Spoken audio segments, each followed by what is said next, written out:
Alors Algopac, c'est l'histoire d'une start-up qui a 200 ans, parce que mes ancêtres ramassaient les algues sur les plages bretonnes pour en faire entre autres du verre.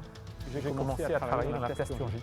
J'y ai forgé mon expérience et puis mon expertise dans les plastiques.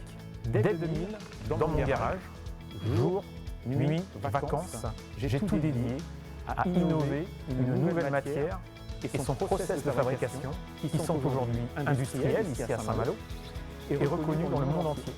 Alors Algopac cultive les algues qui ne sont pas invasives, qui sont déjà utilisées dans l'alimentaire, déjà présentes sur les territoires. On peut donner toutes les formes à cette matière, des pots, des sphères. On peut remplacer vraiment bon nombre de matériaux plastiques par un matériau compostable à base d'algues et avec des algues qui ont un atout important pour la biodiversité en captant le CO2 et en envoyant l'oxygène.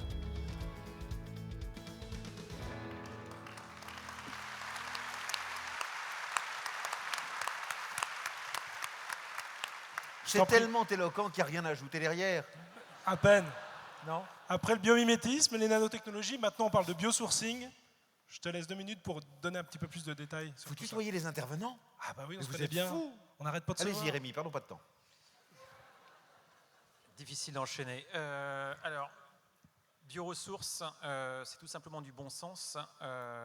Remplacer le plastique par les algues. Pourquoi les algues? Eh bien, les algues, on les cultive déjà pour ne pas venir empiéter sur la ressource naturelle des algues. Donc, en fait, on les cultive en écloserie. Ensuite, on les met sur des grands bouts en mer. Et les algues poussent toutes seules à la verticale.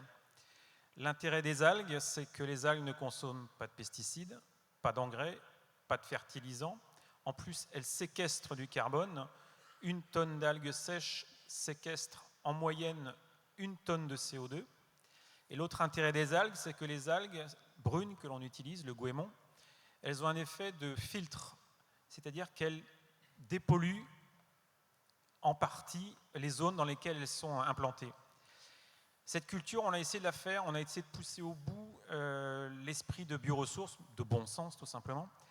C'est que en dessous des algues, eh bien, les algues ne viennent pas jusqu'au fond de la mer. Et donc, au fond, on a établi un partenariat avec la filière pêche de Bretagne. C'est-à-dire que les pêcheurs viennent mettre au fond ce qu'on appelle des alluvions de coquilles Saint-Jacques, entre autres. Donc, sur une zone qu'on a aujourd'hui de 12 hectares et qui va passer à 150 hectares au large de Saint-Malo cette année, eh bien, c'est une zone qui est interdite à la navigation, interdite à la pêche.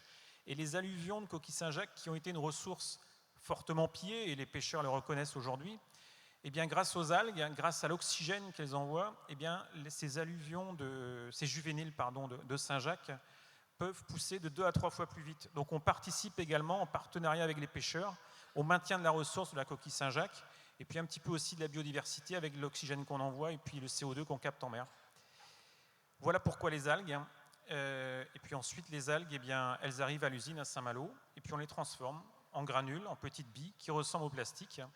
Et cette bille-là, elle est utilisée chez les transformateurs de plastique, de l'industrie du plastique, sans changer les outillages, sans changer les machines.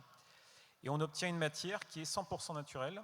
Et l'intérêt, c'est qu'en fin de vie, cette matière, extrêmement rigide, ça ressemble un peu à la bakélite, eh bien, elle se décompose en terre. Et elle retrouve une des fonctions historiques de l'algue, qui était de fertiliser la terre. Donc en fait, on a un cercle de la ressource jusqu'à la fin de vie, qu'on a essayé de bâtir le plus respectueux possible de l'environnement. Merci, formidable.